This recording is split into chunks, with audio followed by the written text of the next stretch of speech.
Joining us now is Bob Paduchik. Well, he was the chairman of the Trump campaign in Ohio, winning that for the president. He's now with the Republican National Committee, and he's second in command to Ronna Romney, who's doing a fabulous job. They're raising money at a record clip, and so he is co-chair there, doing a fabulous job. And it's always good to get his take because he was right in the middle of the Trump campaign like me from beginning to end. He's also a Cincinnati Reds fan. I think they've won 3 games or something. Bob, good to have you with us, sir. John, thanks for having me on, but I got to correct the record there. I'm a Dodger fan and not a Reds fan. Not that puts me in much of a better position, but they're not winning either. The best team that money can't buy, right? You guys spend all that money and you're not even winning games. What's up with that? It's still early. It's still early, so hope remains eternal for me on this season. Well, look, they got great pitching, and of course, we had that great World Series where my Astros beat them. But look, the Astros just lost a game to New York last night, so we don't win every day either. That's why they play 162 games. You got a long season. Exactly. We'll see how it plays out. And I know you're in Ohio, but the Reds, man, what a disaster. What is it, just a walking, talking disaster, that whole organization. I mean, I don't know what they're going to do, but they're horrible. I chide my friends that follow the Reds. It's yet again another building season for Cincinnati. It certainly is. Bob, let's get to some of the issues of the day here. Of course, the big topic today that we can't avoid talking about is Mueller, this investigation, which is a witch hunt with no witch, in my judgment. They have absolutely no evidence, Bob. They're spending $1 million a week. They've done this for 12 months. They have 150 lawyers. They've got investigators. They're tying up the government. They have no evidence of collusion. They can't come up with anything. It's all a myth. It's a fairy tale. Meantime, it goes on. Now they're talking about subpoenaing the president. They leaked 50 questions. 47 of them have nothing to do with Russian collusion. And one question, which is the stupidest question in history, is why'd you fire James Comey? And Rod Rosenstein, the Deputy Attorney General, is the guy that sent the letter asking the president, recommending the president fire James Comey. So the president does what his Deputy Attorney General recommends in a strongly worded letter, and then the Deputy Attorney General, Rosenstein, turns around and launches a special counsel investigation based on the fact that the president took his advice. Bob, have you ever seen such a thing in your life? Well, I tell you, here's what we found after so many months of this investigation. We found out that there's nothing to investigate. Yet this thing continues to roll on. I mean, the whole premise was based on Clinton campaign financed opposition research packet, and so the underlying issue here is something that was fraudulent. Expand on that, Bob. I want you to get your full. Here's what we know is that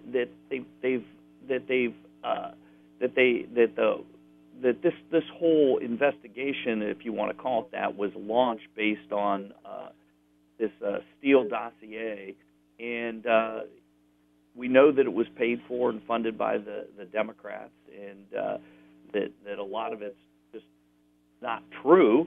And it's the foundation that got this thing going, and you think you would go back and recognize that fact and realize that this entire thing has been a complete waste of time. Where do we go from here? I mean, look, we both agree it's a waste of time, but now Mueller is talking about subpoenaing the President of the United States to answer these ridiculous questions. We got leaks all over the place. So let's just start with tactically here, Bob. Where does this go? Well, I'm not an attorney, but here's what I've noticed is that a couple weeks ago the Democratic National Committee filed this lawsuit, which is even goofier than this whole investigation, and I think they did that to keep this thing going. And the one thing we don't know about these leaks is where they're coming from. All of this could just be made up. This idea of a subpoena could just be something Democrats or their friends in the media are trying to stoke to kind of elevate this issue up. I mean, we really don't know at this point what's true, what's manufactured, as these things leak out and come up. So I think there's a big question mark behind all of it. Well, look, politically, let's get to the politics of it. We're with Bob Paduchik. He is the co-chair of the Republican National Committee. He also was the chair of the Ohio campaign for Trump, that many people think is really the state that made the most difference in that. So Bob knows what he's talking about. Bob, let's get to the politics of this, all right? A lot of our callers across the country think this whole thing is going to boomerang and backfire on the Democrats in November, because people are tired of this. They see it for what it is, which is an effort to basically drive a duly elected president from office with no evidence. And it's beyond the scope of anything that it was set out to do. Many people think now it's just going to backfire and actually help the Republicans in the midterms. Bob, what say you? Well, I think it's a big liability for the Democrats. But remember, from the very beginning, when the president was elected, they had their silly recounts in 3 states that didn't amount to anything. Then they tried to hijack the Electoral College by sending letters and phone calls to electors, trying to get them to switch their vote to Hillary Clinton. And then you've got the resistance movement, and then this so-called investigation.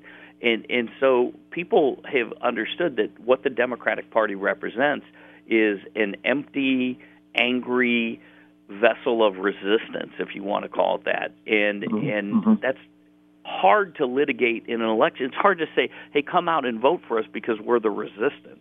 I mean, you know, I think most Republicans and conservatives can look at the Democratic Party as ideologically bankrupt. And now they're, in many instances, the DNC is financially bankrupt. But the bottom line is, when you're trying to make an argument at an election, it needs to be for something. It needs to be positive. And what the president and Republicans in Congress can say is, look, promises made, promises kept. We said we were going to cut taxes, we cut taxes. We said we were going to roll back regulatory reform, we rolled it back. We said we were going to deal with these unfair trade issues. They're dealing with those trade issues. He said we were going to take the fight to ISIS, and ISIS is nearly destroyed. And we're dealing with foreign policy issues like North Korea. I mean, this president is a home run, and that's an issue that we can campaign on, and that's an issue that can win elections, not this goofiness, this lawsuit that the DNC filed, or this investigation. How do you win the House, Bob? For instance, I just had Walter Jones on. He's right. always under heat. The 3rd District, North Carolina, one of my favorite people of all time. And he's always in a tough race there, always. And he just put the chances of the Republicans keeping the House at 50%, which I was shocked by, because I've got it about maybe 33%. And 2 weeks ago, I had it at 0. But he said 50% because he said, look, you look at the economy, why are people going to want to jeopardize that and go back to the way things were?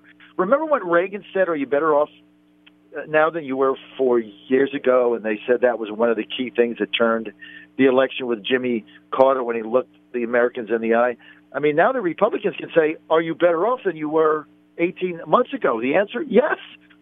So why would you change that? Absolutely. Absolutely, and to me, look, you and I are very interested in politics. We talk about this stuff. We analyze it like people analyze, a pitcher's record. Most Americans aren't that focused on this, but what they are focused on is they see their pay stub and they got a little bit more money, so they have some more money in their pocket. Unemployment is a record low, so there are more job opportunities, not just for them, but for their family and their neighbors. And they see those things, and they see what's happening with North Korea. They see what's happening with ISIS, and they how do you argue with the results? And if you don't like President Trump, I get that there are Americans that feel that way, but how do you argue with the results? I think that's the bottom line. How do you argue with the results we've had? Now, I mean, let's get to North Korea. I mean, many people thinking that President Trump could be in line for a Nobel Peace Prize. Bob Paduchik, we have gone in trying to solve this. Here's who has attempted it. Jimmy Carter, no avail. George Bush, 1, no avail. Reagan, unfortunately, no avail.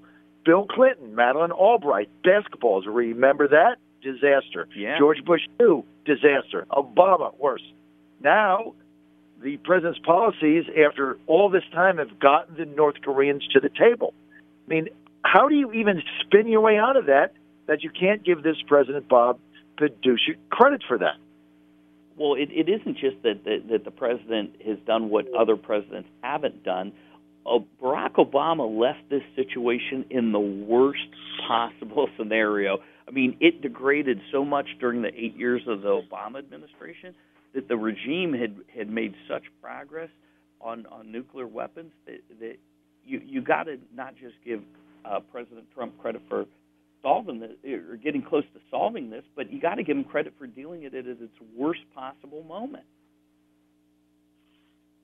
No question about it. The Senate just confirmed Mike Pompeo, which we were all happy about. He's done a great job. Now there's a fight over what could be the first female CIA director in the nation's history, Gina Haspel. Now the same people are fighting about that, yet you look at her experience, you look at the time she spent at the CIA. I mean, why are we even having a debate over whether or not Gina Haspel, nominated by President Trump, is even qualified to be the director of CIA when she's already spent 3 decades at the agency? Well, here's what's happening. This has nothing to do about qualifications. It has nothing to do about the real, advice and consent from the Senate.